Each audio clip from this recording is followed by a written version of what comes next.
سلام دوستای قشنگم، حالتون چطوره؟ امروز اومدیم با یه موضوع خیلی عجیب و جالب. اومدیم با هم دیگه راجع به روستاهای عجیب و غریب ایران صحبت کنیم. فقط قبل از اینکه این ویدیوی جذاب رو شروع کنیم، یادتون نره که کانال ما رو سابسکرایب کنید، زنگوله رو هم حتما فعال کنید تا اولین نفری باشین که از ویدیوهای جدید ما مطلع میشه.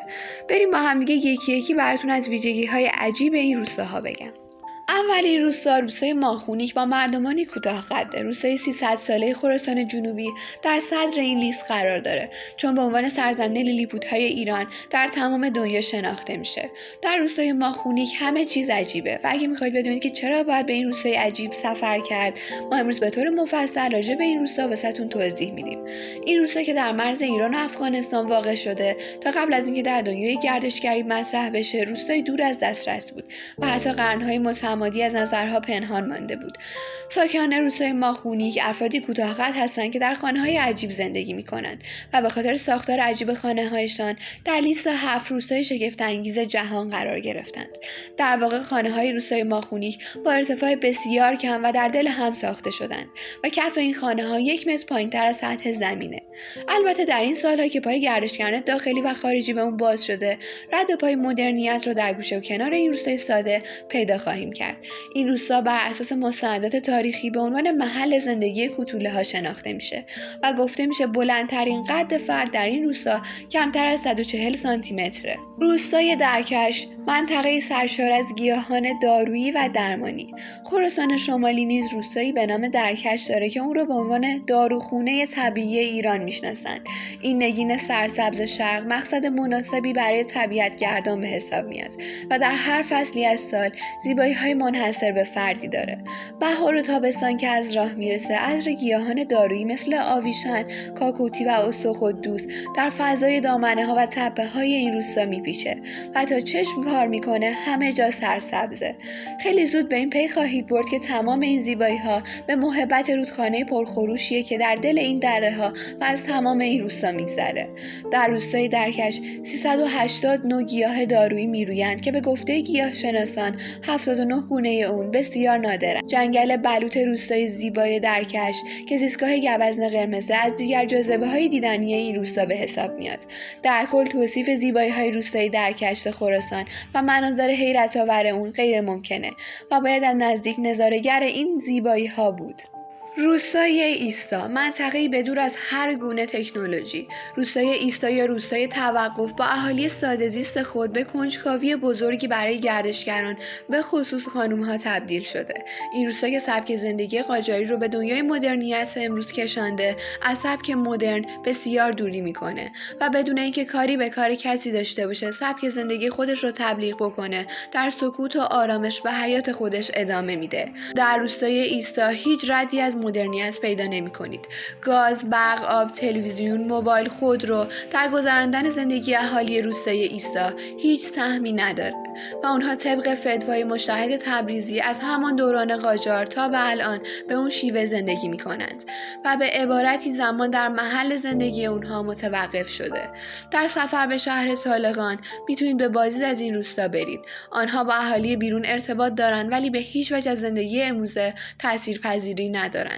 عجیب‌تر این که اهالی روستا دارای شناسنامه نیستند و جزو آمار جمعیتی ایران به حساب نمیاند و حتی در فعالیت‌های سیاسی و اجتماعی نیز شرکتی ندارند. مهمان نواز هستند به شرطی که احدی از زنان قصد ورود به روستای آنها را نداشته باشد، همونطور که تاکنون کسی از دنیای بیرون زنان آنها را ندیده. روستای میمن با خانه‌هایی در دل صخره. برخلاف تصور همگان، تنها روستای صخره‌ای ایران روستای کندوان تبریز نیست، بلکه کرمان نیز چنین روستای شگفت‌انگیزی دارد. روستایی با خانه‌های دستکند که شاید تنها در چند کشور دنیا نظیر اون رو میشه پیدا کرد و در پس تاریخ 2000 ساله اون قصه تمدنی کهن به گوش میرسه. به گفته کارشناسان، این خانه‌ها در زمان اشکانیان یا حتی هزاران سال قبل از اون ساخته شدند.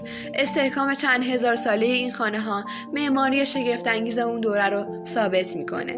این روستا 406 خانه دارد که در آن 5 ردیف یا طبقه روی هم کنده شدند و دارای مسجد، حمام، مدرسه، آتشکده است. این روستا زمستان‌های بسیار سردی داره و بهتره که در ماه‌های بهاری و تابستون از اون دیدن کنید و در یکی از اقامتگاه‌های بومگردی این روستا شب رو سپری کنید تا تجربه حیرت انگیزی از این سفر داشته باشید. 19مین اثر جهانی ایران در یونسکو در 38 کیلومتری شمال شرقی شهرستان بابک در استان کرمان واقع شده. این روستا با تاریخ 12,000 ساله یکی از نخستین سکونتگاه‌ها در ایران بوده. روستای صراخی ونیز ایران. این روستا بر روی بزرگترین تالاب روستایی ایران واقع شده که برای رفت آمد در کوچه‌هاش باید قایق سواری کرد. قایق‌ها و قایق‌های چوبی باریک تنها وسیله حمل و نقل اهالی روستای صراخی خوزستان هستند. این روستا که در میان تالاب شادگان قرار داره، با بهره‌گیری از معماری بومیش به شهرتی در عرصه گردشگری رسیده. از این گذشته تالاب شادگان به علت تنوع زیستی حیرت انگیزش جزو تالاب‌های بین‌المللی به حساب میاد و از زیستگاه 174 گونه پرنده از قبیل گیلانشاه خالدار، عقاب تالابی خالدار، عقاب دریایی دمسفید، عروس قاز و پلیکان پاخاکستری و تعداد زیادی از پرندگان غیر بومیه. روستای چهاربرج یا روستای نابینایان. در روستایی از توابع اسفرایان خراسان شمالی نابینایان زیادی زندگی می‌کنند و تا 2 دهه پیش علت نابینایی اونها کشف نشده بود. برای همین همه روستای چهاربرج را به عنوان روستای نابینایان میشناختند. به اعتقاد برخی‌ها این روستا نفرین شده بود، چون نه تنها فرزندان اونها بلکه بعضی از حیواناتی که در این روستا زندگی می‌کنند نابینا به دنیا میاند. به گفته برخی از ساکنان این روستا، آب و خاک روستای چهاربرج آلوده است، ولی در دهه‌های اخیر با تلاش‌های تیم‌های پزشکی این بیماری ژنتیکی کنترل و مهار شده و سال‌هاست که در این روستا کودکی نابینا متولد نمیشه، اما هنوز علت نابینایی حیوانات کشف نشده. گفتنی است که قبل از این کسی حاضر نبوده با اهالی روستای چهاربرج وصلت کنه یا محصولات دامی و کشاورزی اونها رو خریداری کنه، اما در سالهای اخیر این مشکل برطرف شده و رفت و آمدها به روستاهای اطراف و وصلت با اونها راحت‌تر شد. روستای شهرآباد یا روستای دوقلوها. روستای شهرآباد ابرکوه یزد روستای دیگه‌ای از کشورمونه که به روستای دوقلوها معروفه و به همین علت باعث کنجکاوی هر کسی میشه تا دوقلوهای همسان و غیر همسان رو در کنار همدیگه ببینه. در این روستا 40 نفر دوقلو هستند و بیش از نیمی از دانش آموزان مدرسه کوچکش دوقلو هستند. این موضوع میتونه ریشه در ازدواج فامیلی اهالی این روستا داشته باشه.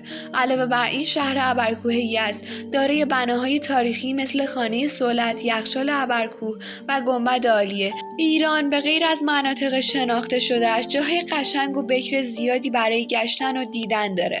از مکانهای دیدنی و جذابش میشه به روستاها اشاره کرد که با آب و هوایی که داره آدم رو سر حال میکنه، یا در چمنزارها و سبززارها خانه‌های پلکانی و چشماندازی بی‌نظیر فرصتی برای دور شدن از زندگی و هیاهوی شهری رو ایجاد میکنه. تعداد روستاهای کشور کم نیستند. شما چقدر در مورد روستاهای عجیب ایران میدونید؟ در هر شهر و استان چند روستای عجیب و ناشناخته میشناسید که ارزش دیدن دارند؟ نظرتون رو حتما برای ما کامنت کنید. مرسی که تا اینجای ویدیو همراه ما بودید. چنل ما رو سابسکرایب کنید، زنگوله رو هم حتما فعال کنید. تا ویدیوی بعدی، بدرود.